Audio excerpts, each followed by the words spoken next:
tout le monde, j'espère que vous allez bien. Aujourd'hui on se retrouve sur la chaîne d'ISPA pour une FAQ. Donc je vous ai demandé sur Instagram de me poser des questions par rapport à mon année d'échange, à ma vie aux États-Unis, etc.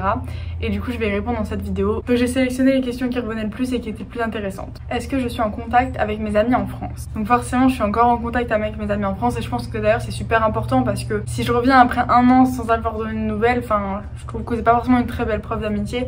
Après forcément ça dépend de chaque amitié. Je sais qu'il y a certaines personnes que je connais qui sont pas forcément en contact avec leurs amis, c'est comme ça et ça les dérange pas. Est-ce que je m'entends bien avec ma famille d'accueil? Alors il faut savoir déjà que j'ai changé de famille d'accueil en cours d'année, donc je dirais pas que je m'entendais très bien avec ma première famille d'accueil. Ça m'a fait grandir aussi, j'ai appris plein de choses avec eux et je leur suis très reconnaissante parce que c'était pas une famille d'accueil horrible du tout. Et avec ma nouvelle famille d'accueil, oui, je m'entends très bien avec eux. Est-ce que j'ai des vrais amis aux États-Unis?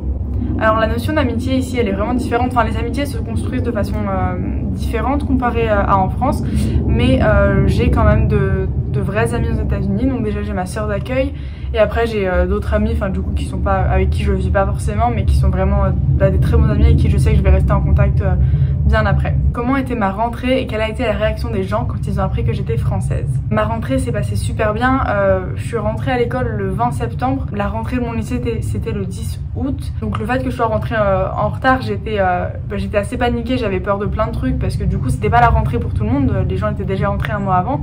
Mais à la fois ça m'a aidée dans le sens où du coup les gens ont remarqué que j'étais nouvelle et sont venus vers moi, m'ont demandé si j'avais besoin d'aide, etc. Au début j'avais un peu de mal avec les cours, etc. Mais ça va et franchement on peut pas se faire de soucis pour une rentrée aux États-Unis. La rentrée ça a été un de mes meilleurs moments, c'était pas du tout une mauvaise rentrée ou quoi. Et du coup la réaction des gens quand ils ont appris que j'étais française, en général c'est la même réaction, c'est oh là là c'est trop cool, c'est comme dans les films, c'est trop bien.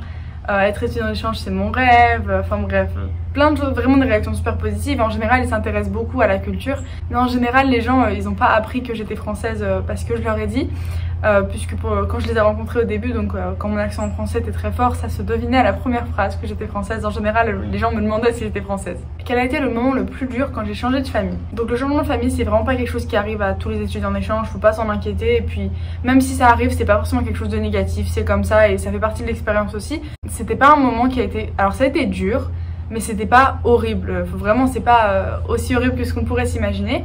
Après ça dépend des changements de famille forcément. Mais le moment qui a été le plus dur c'est quand on est venu me chercher de mon ancienne famille d'accueil et que je savais que j'y reviendrais pas, que c'était définitif en fait que je partais. C'était pas facile, j'étais avec ma coordinatrice locale à ce moment-là, elle était très gentille, elle m'a bien accompagnée.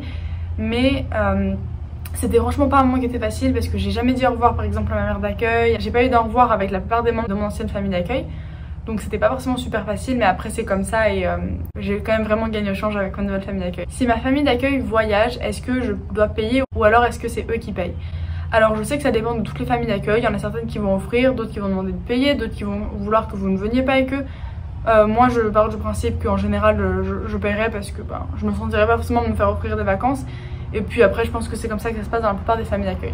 Est-ce que le manque de mes parents est aussi dur que ce que je pensais? J'avoue que je me faisais pas trop d'idées, je préférais pas trop m'imaginer parce que je savais que ce serait pas forcément comme la réalité. Je sais que de toute façon dans quelques mois c'est fini, je vais les revoir donc ça va. Et puis après à partir du moment où vous les appelez de temps en temps, donc moi c'est une fois par semaine, que vous leur envoyez des petits textes par-ci par-là, franchement ça va, enfin le manque il se gère, il y a des périodes un peu plus compliquées, mais après chaque personne est différente. Je sais qu'il y a des personnes qui sont rentrées en France à cause de ça, il y a des personnes qui sont très homesick, des personnes qui leurs parents leur manquent pas du tout, enfin franchement ça dépend vraiment. Quel a été le plat préféré que j'ai découvert aux États-Unis? Honnêtement je sais pas trop, j'ai pas forcément de plat préféré, enfin je suis pas forcément une fan de la nourriture américaine, mais j'aime bien les fast-food, Chick-fil-A et Boley. Ce que je préfère aux USA et en France, et du coup en France par rapport aux USA. En France ce que je préfère ça va être certains aspects de la société, par exemple la sécurité sociale, enfin les aides pour la santé, etc. C'est quelque chose que je trouve qui est vachement bien fait en France.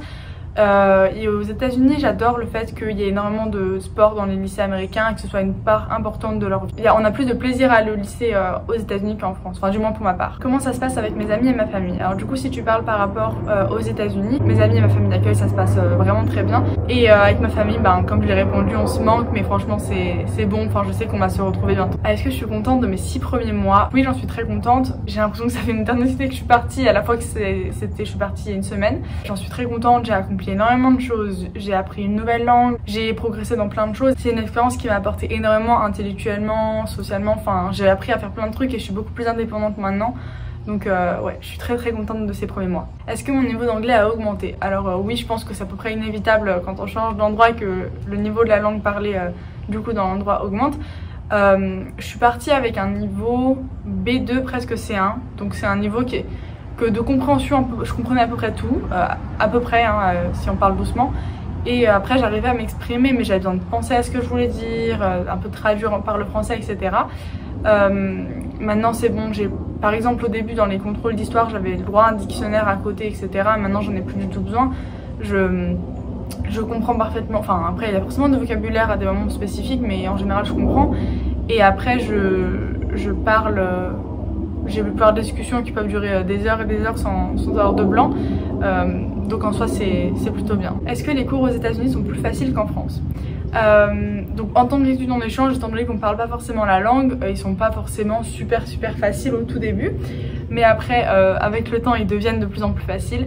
Par contre si on compare les cours pour un américain aux États-Unis, si on connaît la langue ils sont vraiment beaucoup plus faciles ici, en tout cas avec les classes que je prends, mais ils ont le choix de certains niveaux, c'est à dire que par exemple pour les maths il y a énormément de différents types de maths, différentes classes de mathématiques, certaines qui vont être beaucoup plus compliquées, qui vont en général être appelées les classes AP, donc c'est vraiment les classes avancées, d'autres qui vont être des classes de débutants, etc. Donc en soi on a le choix, mais je sais que les classes AP sont très compliquées, il y a beaucoup de devoirs, etc. Les cours sont relativement moyens, mais en tout cas pour ma part il y a beaucoup moins de devoirs. À quel âge je suis partie? Je suis partie quand j'avais 16 ans, l'année de mes 17 ans, mais au moment du départ j'avais 16 ans, donc après la première.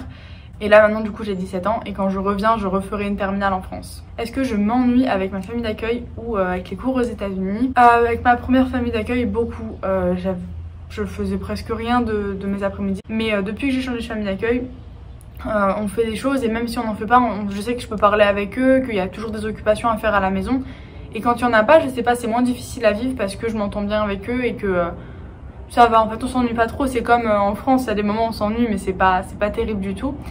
Et en cours, j'ai pas trop le temps de m'ennuyer puisque en fait j'aime pas forcément avoir de devoirs, je pense comme tout le monde.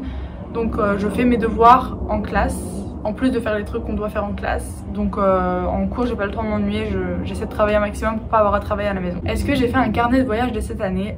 Oui, et c'est quelque chose que je recommande énormément. J'essaie dès que je sors de l'écrire et maintenant j'essaie de m'y tenir, d'écrire un peu tous les jours des anecdotes par rapport aux États-Unis, etc. Voilà, donc je suis arrivée au bout des questions, enfin du moins j'ai vraiment fait une sélection pour que la vidéo dure pas très longtemps et pour que ça vous donne juste un petit aperçu de mon année d'échange. J'espère que la vidéo vous a plu et dans tous les cas on se retrouve bientôt pour une nouvelle vidéo sur la chaîne ISPA. Bye!